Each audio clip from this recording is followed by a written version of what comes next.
Welcome to the Real View podcast, where Ohio Realtors connect you to innovators and influencers, keeping you with the real view of real estate. Whether you're a broker, agent, first-time homebuyer, industry leader, or just happen to stumble upon our podcast today, you can expect to hear tips, tools, tricks, interesting information, and so much more from the experts in Ohio's real estate game.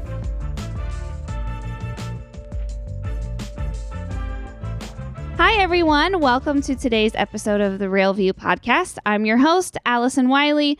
Joining me today is my co-host, Carrie R. Blaster. And with us is our special guest, Alan Lungo. Welcome, you guys. Thank you for being here today. We're really excited. Alan is the co-broker of Coldwell Banker Flamingo in Costa Rica. So he is coming to us from a much warmer, nicer, more beautiful place. And he's also the president of Costa Rica Global Association of Realtors associated with NAR. So thank you both for joining me today. Let's have a great episode. Thank you, Allison and Carrie. Alan, you are no stranger to Ohio Realtors. You actually participated in our winter conference and got to spend some time with our CIPS designees and people who are interested in learning about that designation. But when I was getting to know you in preparation for that session, I discovered that you actually originate from the Cleveland, Ohio. Yes, I do. You always say when you travel, you will always find someone from Ohio. It's just the way that it is. It's That's so true.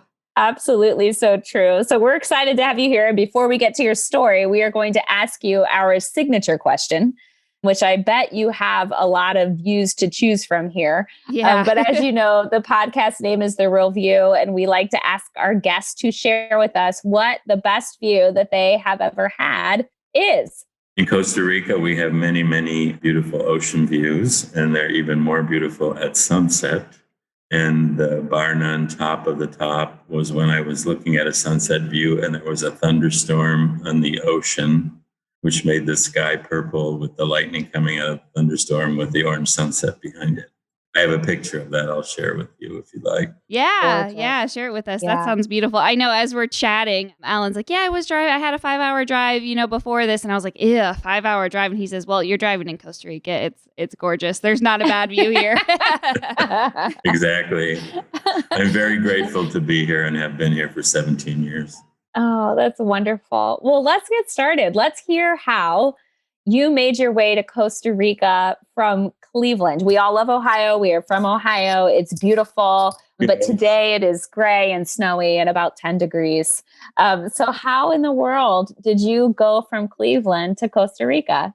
Well, for those who might be familiar with Cleveland, I grew up in a very beautiful setting on actually a street called Big Creek Parkway, which is part of the Metro Parks. And so all my life, I was surrounded by big trees and beautiful settings.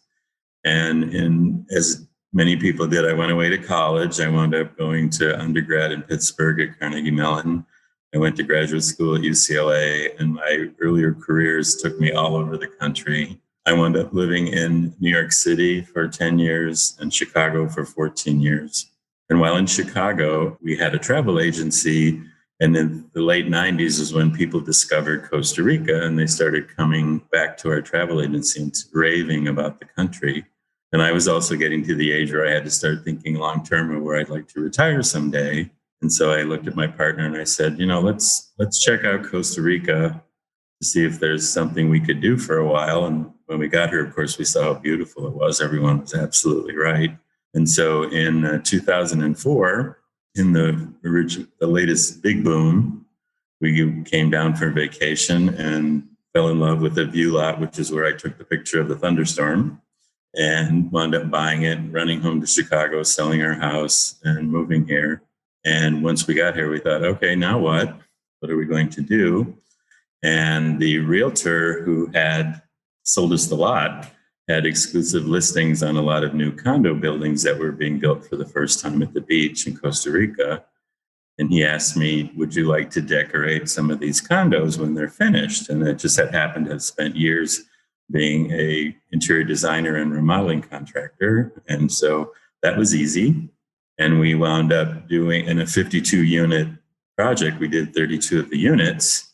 And when Wow. they were finished and decorated, the owners asked us, who did we know that could manage it for them? So I raised my hand. I figured I could do that. And they asked us who could rent them for them, because, of course, vacation rentals in your houses and condos here is a very big business. And so I raised my hand again. And in a year, we had the second largest property management and vacation rental company in Tamarindo, Costa Rica. Wow. And then I noticed that my owners were changing, which I realized is because they're being sold, and I wasn't getting any of that action. So approximately 14 years ago, I called the association of which now I'm the president, and said, how can I be a realtor in Costa Rica? So I took the classes and did the time, and eventually got invited to be a board member. And so one thing led to another, and I've been the president of that for the last 10 years. And along the way, I started in a REMAX office and then decided to go independent. And then it's great to be independent, but in Costa Rica, 75% of the business is global. And it's really hard to compete globally if you're not on some kind of a team. So as fate would have it, at an NAR in Anaheim, I sat next to the person recruiting people to buy regions for Keller Williams. And so when I told him that I had all these titles in Costa Rica, he said, okay, you sound like the guy. So I met everyone in Austin and went through all the motions and wound up being the master franchisor of Keller Williams, starting Keller Williams Costa Rica in 2015.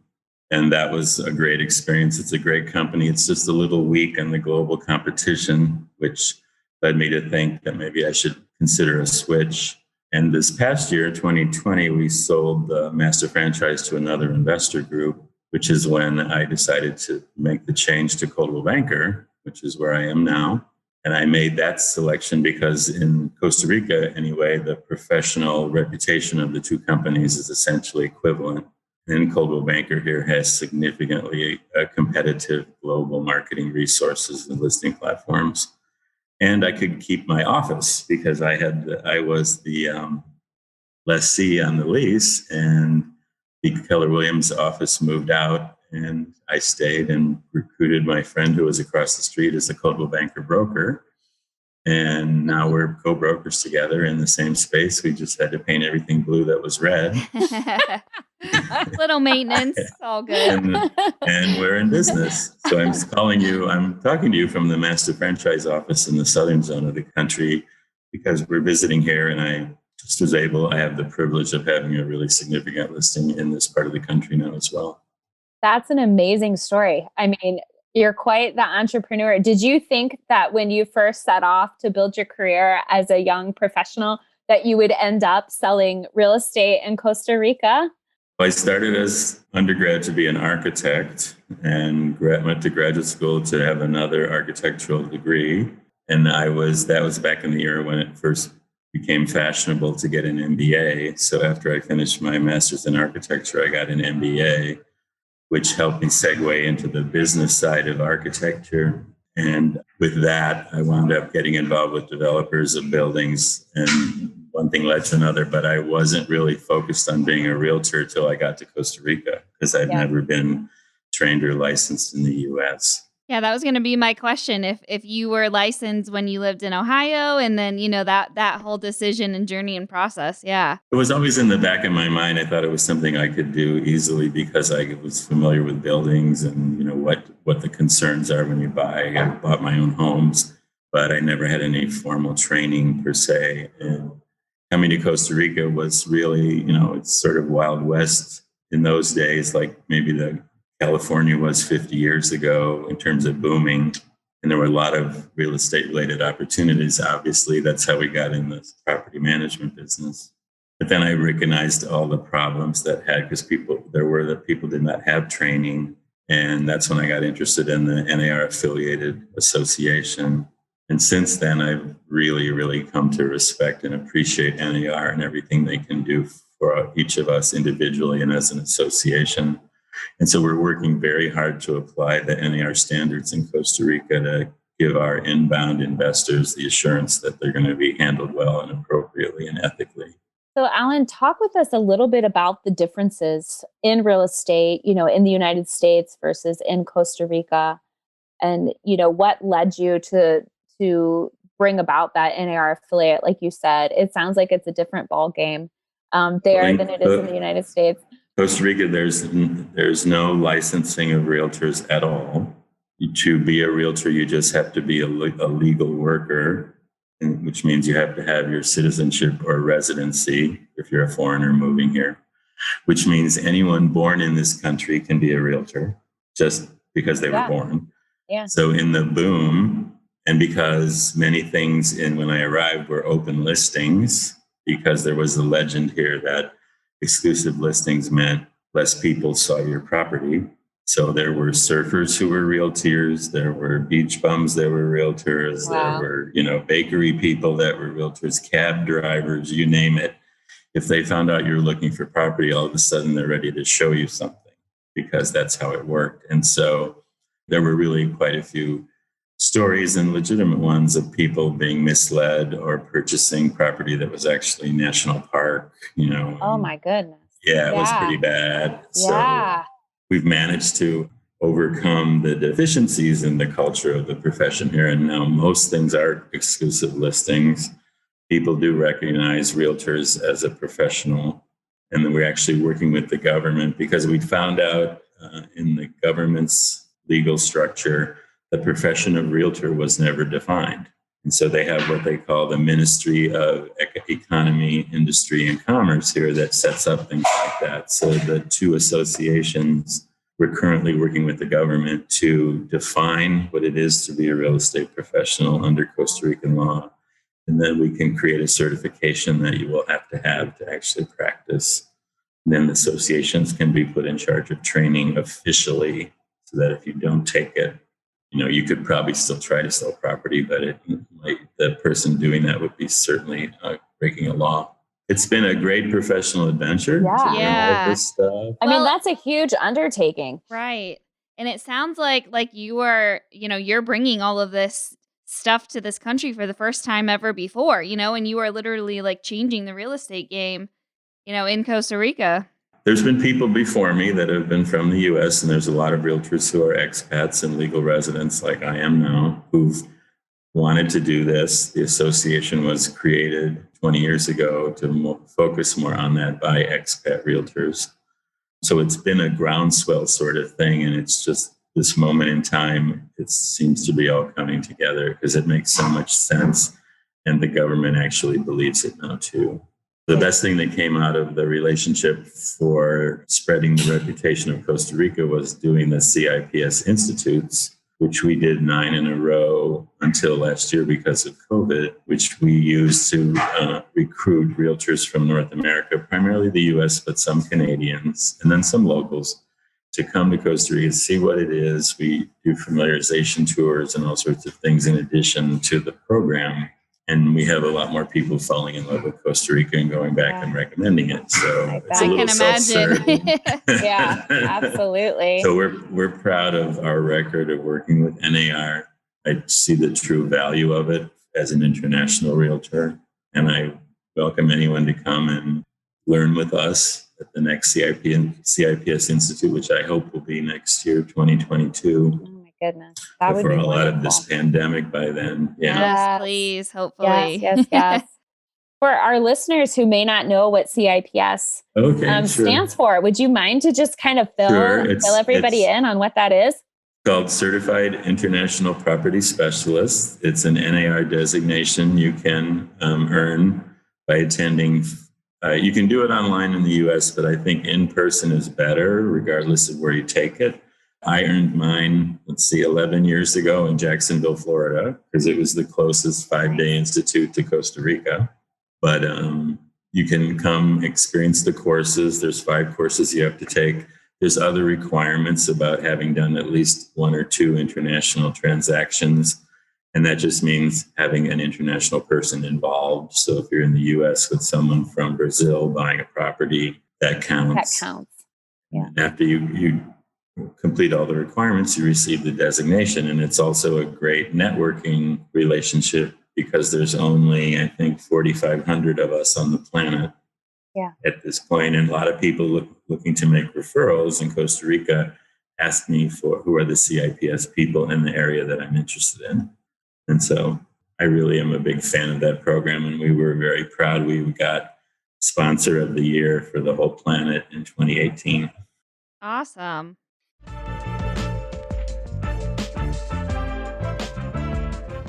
This episode of The Real View is brought to you by the Ohio Association of Community Colleges.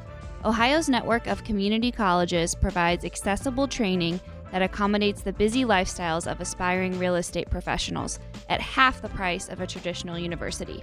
With convenient locations in every part of the state, as well as online options, Ohio's community colleges are your smart choice for pre-licensing education. For more details or to start the journey to a real estate career, visit the education page at ohiorealtors.org and then click on the pre-license course locations. I know that Carrie has some great stats that she's shared recently about global investors and clients that live in Ohio and specifically Columbus. So we know a little bit about who those people are and where they're originating from. I would love to hear from you if you know where are your top, buyers, investors from. Is there one country that you see most of that action from? And yeah, I'd love to hear. That kind of stuff is just so interesting and fascinating to me. I love stats. So I'm like, yes, tell me all of it. The one thing about Costa Rica is there's no rigorous data records kept. So there's no MLS yet, but we're hoping to work on that. But I know from practice and from talking to people that literally half of our investment is foreigners coming to the country to buy something. And of all that activity, half of that is the United States citizens. So we love the US of A. Another quarter is Canadians. Then the next biggest group would be French and people from the UK, and then a smattering of people from around the world. So I've had clients who purchased condos from me or houses from Russia and from Israel. But those are more the one-off kind of situations that are interesting. Yeah, that's very cool. I'd love to hear more about what that experience is like working with a non-Canadian, maybe English, with the native first language, and what that experience is like. Maybe some of your listeners are aware of the Proxio International MLS database, which translates listings instantly into 20 different languages. So the associations both use that, and we have a single portal of all the listings of both associations in one place, which I'll be glad to share if you would like me to. So if people want to write down the URL, it's all small letters, Costa Rica Real Estate MLS.com. And even though it's not an MLS, we use that to try and add a little credibility to the marketing of the portal. But it is the portal with the most listings of the entire country. So because of the features of the Proxio database, I was able to communicate with a woman from Moscow who sent her daughter to Costa Rica to check it out. And while her daughter was here, they decided they would buy one of my listings. And so luckily the daughter could speak English, but over the database, we were able to conclude the sale. And the most interesting thing was that it's really hard to get capital out of Russia, because the federal government has to approve all of their capital that leaves. And the only other country with the same issue, interestingly, is Israel, because I feel they're probably trying to preserve everything they can in their own country. And so we had to extend escrow closing dates 3 times in both cases. Wow. Waiting for the capital just to get it moved. Not that they didn't have it. They just had to get all the approvals in their own country. Stuck across the world, literally. Right. The U.S. and Canada do not have that problem. Sometimes the money clears the same day, because the banking system's completely integrated. That's fascinating. On the financing side, I know that in Costa Rica, you can't finance a mortgage, right? As a foreigner? That was the biggest problem when we arrived, or I should say challenge, was everything was cash, unless you got financing from a seller or from a developer that wanted to help you buy into their project. Since then, I'm actually the marketing director of a program called Redwood Home Lending. And we do 30-year fixed rate mortgages for U.S. citizens in Costa Rica that you do use a Costa Rican title for the collateral. And you can get, depending on your credit evaluation, you can get between 60 to 70% of the price of the property or the refinancing you want to do from the program. It was created in Texas. It's a U.S. based model. The structure of the loans is a U.S. loan. It's just like dealing with one in the United States. And they're privately funded by investors who like the idea of having their portfolio have some residential mortgages. The rate is higher. The best rate is 7.95%. That was going to be my next question, because we're experiencing these, historic lows. You guys haven't. My sister just refinanced her house for the fourth time in 6 years. Wow. As it keeps going down. She's down to like 2.35 or something ridiculous. So Yeah. it's not an attractive interest rate, but for Costa Rica, where there is no alternative, and if you could get a loan from the national banks, those rates start at 8 here already. It's right on the market. We're just getting ready to really roll out a big push with the program. We've done about 41 million already. And as I said, I was discovered by the company because of all my titles in my signature. And so now I'm the marketing director and the spokesperson. Do you love how that works? Right. They loop you in. Okay, so how did you get started in, with the Global Association of Realtors? What are you mentioned, some of the things you're hoping to accomplish there, but I want to know like how you got involved and, how you see that as a value and what you would maybe tell others listening. Well, I'm so grateful to be here, and the country's been so kind to me and supportive. I mean, and if you've ever heard how great the healthcare system is here, it is the best in the world, bar none. I've experienced everything. I decided I wanted my legacy here. I would probably wind up passing on from this country, and I wanted to improve it in some way. And so this seems to be my way to leave behind a better Costa Rica. And not for any fame or anything, but I just think that the country deserves anything we can give it for what it gives us. And so being offered a position on the board in the early beginning, just as a sort of a vocal position, and then the secretary, I've always liked being part of policy and working on business functions. Unfortunately, the president at the time wound up becoming seriously ill, so I was made president, and they won't let me quit.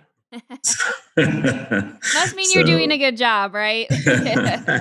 Well, everybody likes the way we did CIPS, and that brings fame and more business to everyone. And we work in a very active community where there's a brand new ocean-going marina being built in Flamingo. I'm on that community board as well. Water is a big issue here, as you probably know, and I'm on community boards that work toward making sure water is conserved and used wisely.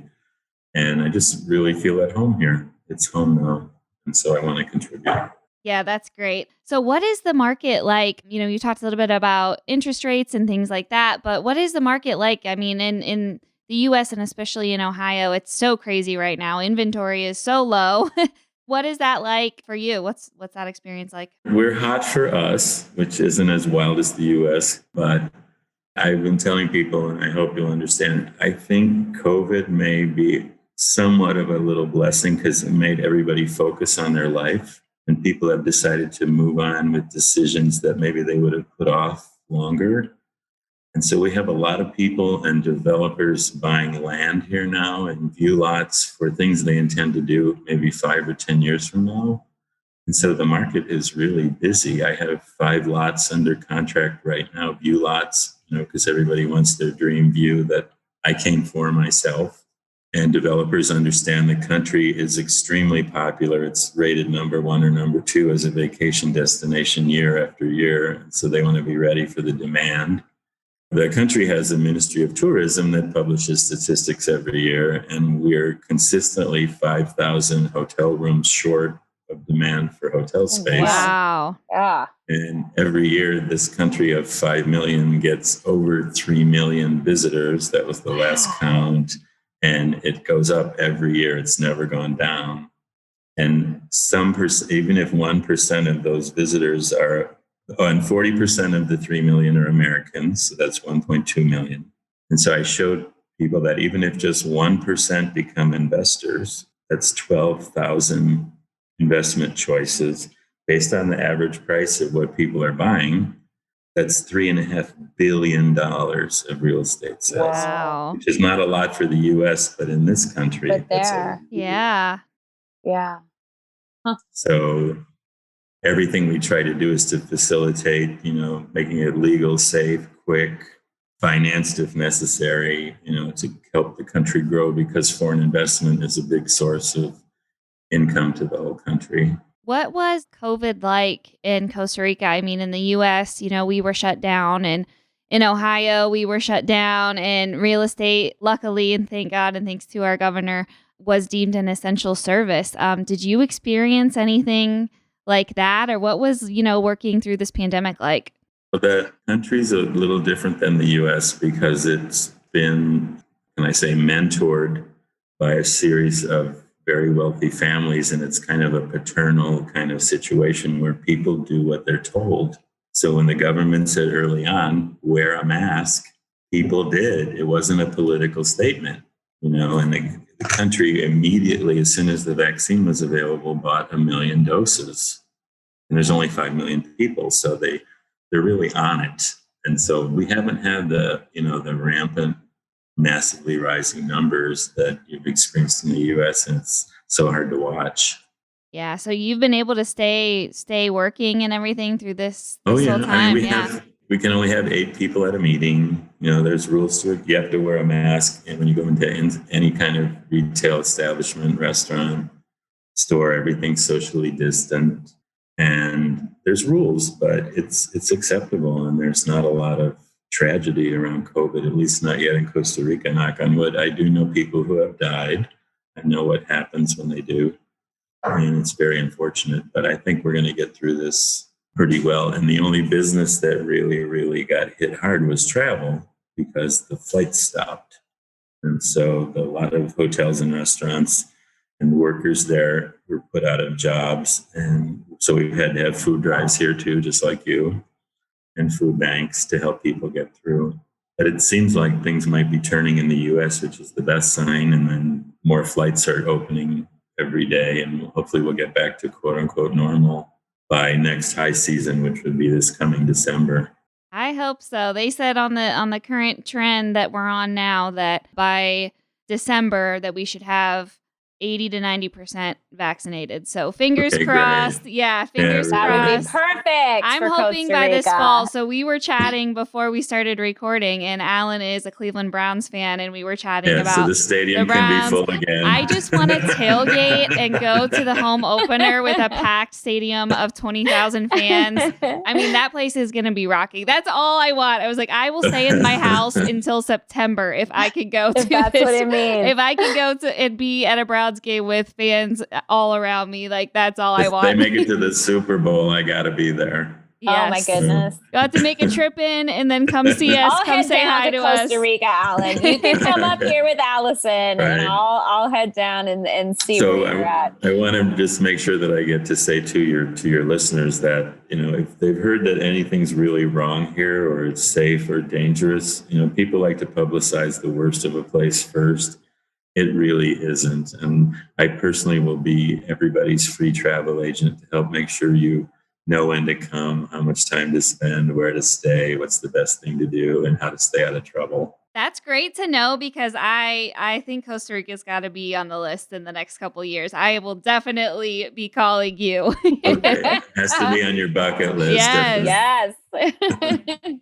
Well, I think that's a great way to leave it off. So, Alan, thank you so much for your time today and sharing all of your wisdom in the world of beautiful Costa Rica with us. I enjoyed listening to you, and, great experience, great thoughts. Thanks for all the work you're doing in the real estate game and down there in Costa Rica. Thank you for the opportunity to participate. And if people haven't noticed, that's one of my favorite views in my Zoom background behind me, or maybe you can see it and they can't. We Sorry. can see it. Yeah, we can see it. It's a beautiful beach. I see beach. I see mountains. I see palm trees. I see sunshine, which is something that you rarely see in Ohio this time of year. You're allowed to connect them to me, and I do have brochures about expat living and vacations that I will gladly share to everyone. Perfect. We can put a link up on the podcast. Okay, I can give you copies. Absolutely. That would be great. Yep, okay. that will be Send great. that to Allison, and we'll get that posted up on our podcast page. Yes. All right. Well, thank you guys for a great episode, and we will see you next time. Thank you for listening to The Real View. That wraps up today's episode. You can keep up with the latest on the podcast at ohiorealtors.org/therealview and on Apple or Google Podcasts, Spotify, or wherever you listen. Have questions, comments, or suggestions? We want to hear from you. Email us at podcast@ohiorealtors.org. We'll see you next time.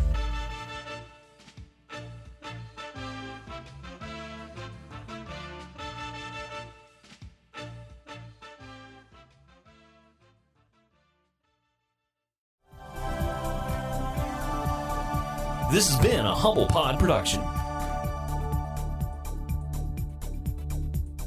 Stay humble.